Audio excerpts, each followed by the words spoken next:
What's up, people? It's your man, Urban Lover, coming from your mama's Mobile. She's doing fine. She's not in here right now, but when I go pick, I'm about to pick her up. You know what I'm saying? I look crazy as crap, like I'm somebody that's chasing somebody. Anyway, the Lakers played the Houston Rockets. Good game. Ain't gonna take too much from it. I'm kind of happy Lou Walton decided to change the starting lineup. Well, that's only because KCP wasn't there. So before I even get into my little rant, it's not gonna be too much of a rant because I was excited. I was really excited. Right now, if it wasn't cold outside, I'd probably do backflips off the gate. That's how excited I was. Why? Because KCP wasn't there.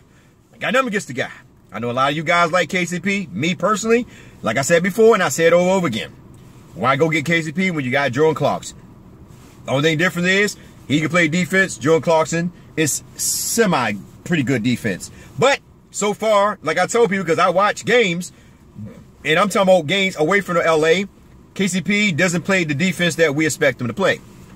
And they both got him to play, they both get him to be a defensive specialist. But right now, he's an offensive non-specialist because he's not really hitting shots. And I think a lot have to do with him going in and out of his personal situation, you know, in and out of jail. And I think it's messing with him mentally. Because, I mean, I'm not knocking the dude. The dude pretty much do have games where he really can knock shots down. But since he's been going through this little program situation, he hasn't been doing nothing for us, but actually causing us to lose a lot of games. So with that being said, Josh Hart, I freaking love him. I told you, I'm sorry. I freaking love Josh Hart. If you watch Josh Hart game, in a couple years, if the Lakers don't be dum-dums and trade him, in a couple years, Josh Hart is going to be a pretty good all-around player defensive-wise. His biggest spot going to be defense.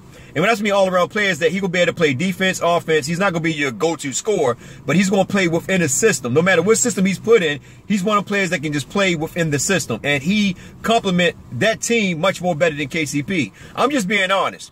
I think it was like 9 for 12 from the from the field. And I think he had like, what, 5 or 7 three-pointers. He had a nice night. He had like 20-something points, man. Pretty good defense. I mean, besides, Houston with their floppies. Besides that alone, with him flopping and all that. Yes, in my neighbors. Yes. Besides with the flopping that they do a lot. And James and CP3, LeBron, they're master of that floppiness. I mean, I don't want to jump off of it, but like I said, Josh Hart is pretty decent. I'm happy that KCP did not play. It seems like when KCP is now on the floor, we play better. I'm not saying every game. It just seems like that so far, based on the fact that he's going through the situation of him going in and out of jail. Like I said, those games that he played since then, he has been struggling in. And I think the Lakers should just basically allow him to sit down, bench him, and let him go through the process of dealing with whatever it is that he needs to deal with to clear his mind so that he can come back to the court. Because by him going through that, mentally is messing with him, and it's also being detrimental to the team. There's no point of being out on the floor. We have enough weapons to utilize. Alonzo Ball come back soon. Brook Lopez will be coming back soon. So the whole rotation is going to change. Y'all know that. It's going to go back to probably what it was with Kuzma and Julius Randle coming off the bench. I don't know. But as of right now, that's what I would do. I would have KCP just sit down and let him, work out that 20-something day dilemma that he got going on. And we just keep going. We continue on because, like I said, there's a crowd hanging over that brother head, and he just can't break free of it. But anyway, the Lakers played good without KCP. They played pretty good against, without Lonzo and without Brook Lopez. But let's be real. With Lonzo Ball, we would have got much more easier shots.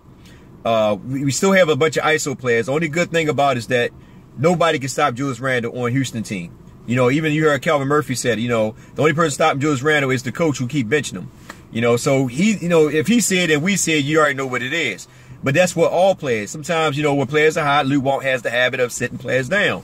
They sit them down for too long in order to get other people rep. And let's be honest, you don't have to give everybody rep. You don't have to give everybody 15, 20 minutes. You don't have to do that. If there's a hot hand and this person is scorching the team, you should ride this person until he's burnt out or whatever. I'm not saying burnt out, but if he's killing, let him continue to kill. That's like when we play video games. Anybody that play video games, y'all know what I'm talking about. When the player is hot, we keep feeding the hot hands. So I wouldn't sit him down, but at the end of the day, we play pretty good.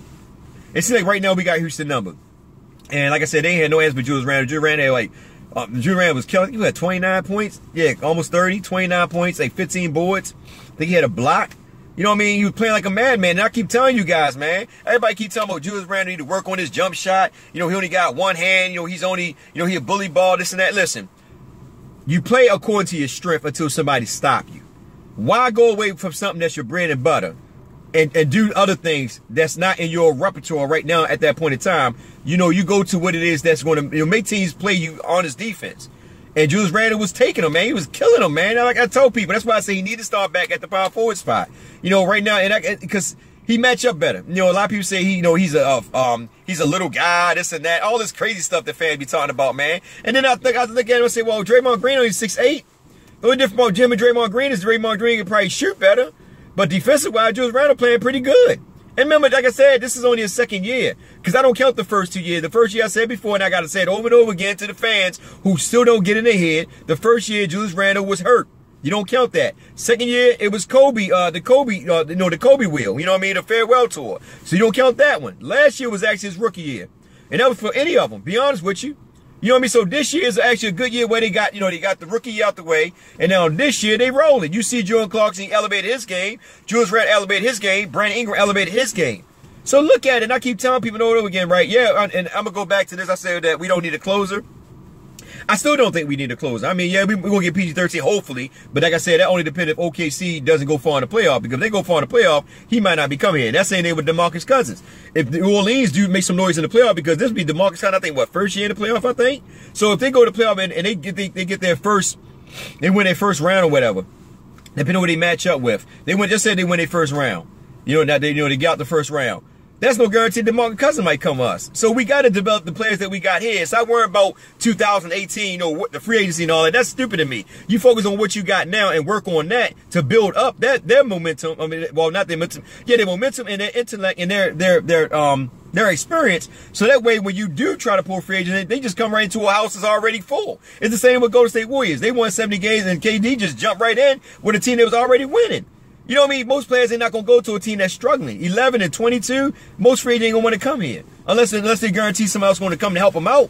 Most teams ain't going to want to take over that role and say, okay, well, I'm going to take this young team, take it to the next level. Because all you're going to do is like, okay, you add one person there, all you're going to do is win 40 games, if that. And that depends on how the rotation goes. So, the Lakers played good against the Houston Rockets.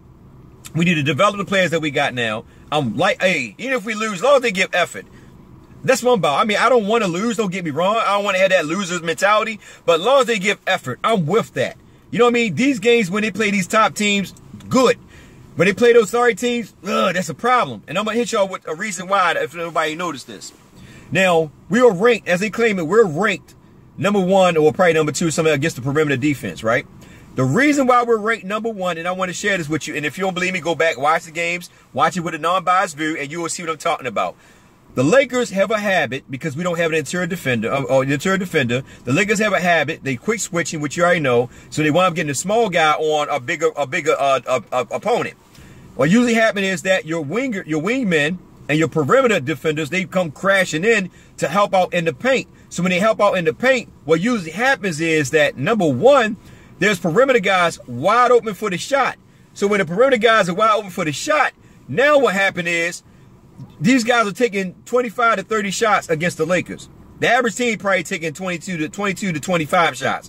But these teams are taking anywhere from 25 to 30 shots per game against the Lakers.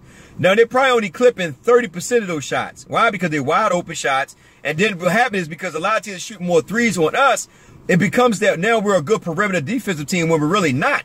Because we crash down in the middle and these perimeter guys are wide open. They're just not knocking down their shots. It's not like we're chasing them off the perimeter. It's not like we're always in there facing something like that. It's that we crash down and take away the paint offense to make them kick it out. All teams, all they do is they play the same simple play. Point guard comes down the middle, you know, get past the pick, run through the pick and roll. The center rolls out. They get the ball to the center. Everybody crash. The Lakers crash down low for the center. Then a wingman or the point guard wide open for they pass it back out for open 3. If they don't hit the shot, it is because you got teams shooting like some players shooting like 9 to 8 3-pointers, only probably making 3 or 4. Some nights they off. Or the point guard slides through the paint. You know, he penetrates through the paint. The defense crashes down on him. He kicks it out for the open wingman. It happens every time with the Lakers.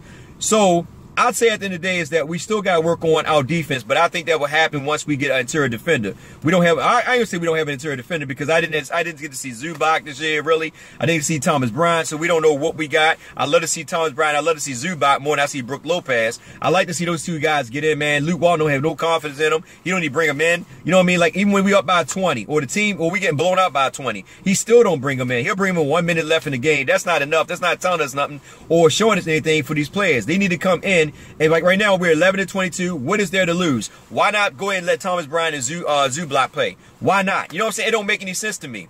And once again, I'm gonna say this real quick about Julius Randle. For those that keep saying he don't have a jump shot, why take a jump shot when your bread is butter inside and nobody can stop you? And when you do take jump shot, he hits a good clip on him. He only take like 1 or 2. He hit 1 out of 2. He don't really take that many. You know what I mean? But when he do take them, he hits them.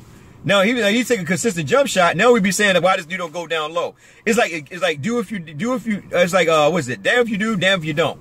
If I go down low and bang bodies and all that, people say, well, where's the jump shot? Then I go outside and shoot jump shot. They say, well, where's the inside game? You know what I mean? So so in retrospect to that, we have to understand and realize that Julius Randle is using his bread and butter moves in order to work his game out. So another thing also, I want to say this real quick. Listen, the Lakers play good against the top-notch team, and here's the reason why. Cleveland, Houston, Golden State, all of them run mostly small. They do a lot of small ball. And they don't really have no premier center, no dominant center. And I don't mean that they got to have a dominant center, but somebody that, a center that can shoot inside, outside, that can do a lot of different things, a finesse center or a dominant center. Those three teams don't have that. So that's why the Lakers are easy good to match up with them, because they run small ball as well. So when they do that, Julius Randle will take full advantage of the mismatches, because can't nobody really push Julius Randle around. He got upper strength. Now, when they go against teams like Portland, Memphis, and they beat Memphis one time too. So, but they go teams like Portland, the Clippers, one thing. Here, the Clippers, I'm going to say, play this. Portland, the Clippers, the reason I said Portland, I'm going to use a finesse center. The Clippers because of DeAndre Jordan, right? New Orleans, who else? What other team they got a nice center? I'm going to just go with those three right there. If you notice, when the Lakers play teams that got quality centers or finesse centers, they tend to get blown out, or they lose those games the most. And that's because we go small ball and the mixed matches are not there. Because now you got a center that can dominate. So when you put somebody like Julius Randle or somebody that's 7 feet tall, like a DeAndre Jordan, or Cousins, or Anthony Davis when he plays center, or even when he play power forward, depending on what he got playing. When you go against those type of centers, we get killed in the inside. Because why? We don't have nobody to stop them. I'm not saying we don't have nobody to stop them. We don't utilize anybody else on the bench to come in and match up against them. We have Julius Randle, who's 6'8", 6'9", playing somebody that's 7 feet tall. You know what I mean? They're going to give him that work. And I'm not saying they're going to give him the work every game, but on certain times and at certain moments, they're going to give Julius Randle that work. They're going to give Brook Lopez that work. So we're matching up good against small ball teams, but teams that got a dominant or finesse center, that's our problem. Because even unknown centers who can shoot, we have a problem with them too. We're making unknown centers pretty much top 5 centers, giving them 20 points, 10 rebounds. Why? Because they can shoot inside, outside. And what they do, like I said, all the teams do, they penetrate, pick and roll. The center rolls out. They kick it out to him on the high post. He shoots the jumper, or he's down low. They give him a little pass to him. He do a little hook shot, whatever it is. He works down low. His low post move, get an easy layup, easy dunk, whatever it may be. And that's what usually taking place with the Lakers. But all in all, we had a good game against the Houston Rockets. I'm not going to knock that game. One thing I will say is that I would like to see more from Brandon Ingram. I like to see him much more under control when he does his penetration. I don't mind him penetrating. I don't mind him going to the basket, drawing fouls. As long as he work on his free throws, because he hit those 2 clutch free throws, you got to start doing that more often. Kudos to him for doing that to keep us in the game. But you need more shots. And if you're going to be the leader, you definitely got to take more shots. But I'm not knocking him, because I don't know what Luke Walton is called. I don't know if Luke Walton's saying, give it to Kuz. I don't know what's going on. So I'm not going to be just throwing out there or beating players down. It's getting dark outside. I got to get back to work. But anyway, it's your man Herblo. We play the Minnesota Timberwolves tonight. I hope that we can take advantage of this. Hope we can get this win, man. I mean, it'd be nice to get the win. And if we don't, at least stay in the game, man. But I want to start seeing some of the young players play, man. I'm not really big on KCP and Brook Lopez. We're not doing anything. We're not going nowhere. Mama just sit them guys to the bench like they did Lou Aldane and Miles. See what we got going forward, man. Like I said, at the end of the day, we can utilize Thomas Bryant or Zubac, See what they can do. Let them develop. Let them young players play together, man. I'm telling you, let them guys play with Lonzo Ball. I like to see Brown play with Lonzo Ball because he got a little inside-outside game. And all we see is just G League highlights, man. I want to see him in the NBA. He got a lot of energy. And he remind me of freaking Julius Randle. I think him and Julius Randle would be a nice combo because Julius Randle could work down low and he could work outside because he can hit the shots. So it's a way that you can play with those teams. But anyway, y'all take care. Have a blessed one. Love you guys, man. Hey, at the end of the day, man, they play good, man. All I would say at the end of the day is that, hey, what else can you hope for, man? I mean, we do have to figure out about the closing situation, but I want to say I'm going to get off this thing because it's already 15 minutes in this, man. Listen, real quick, the closer situation, like I said before, we really don't need a closer, but if we get a closer, that's cool. But at the end of the day, it's all about Luke Walton's playbook. What plays are he calling to help us win these games? 98% of the time, when Luke Walton calls a play, it's always going to be a three-pointer. I'm going to just let y'all know right there. It's very predictable. Anybody knows this. Give it to the man on top. If rather it's Kuz or Ingram, they're going to either come cross court, they're going to be at the top of the key, they're going to take a three-pointer. Kuz should never got that ball at the top of the key because he's not somebody that can put the ball on the floor yet. He's not that good yet. You know what I mean? He's one of the guys that catch the ball down low or anywhere around the perimeter or anywhere around the key. He's not somebody that can put the ball on the floor and just basically make his own moves. Now, if you get it down low, he got nice little quick spin moves and all that. That's when he goes to the basket or outlet plays. Me personally, and it's just me, I would have brought Jordan Clarkson back in. Jordan Clarkson, to me, is the best person that they have a better high percentage getting to that paint. That actually is a good finisher around that paint. Even better than Ingram. I know people might disagree with me, but Ingram gets blocked a lot. JC, he can actually pull up for the little mid-range jumper. He can actually lay it up. He can do a lot more.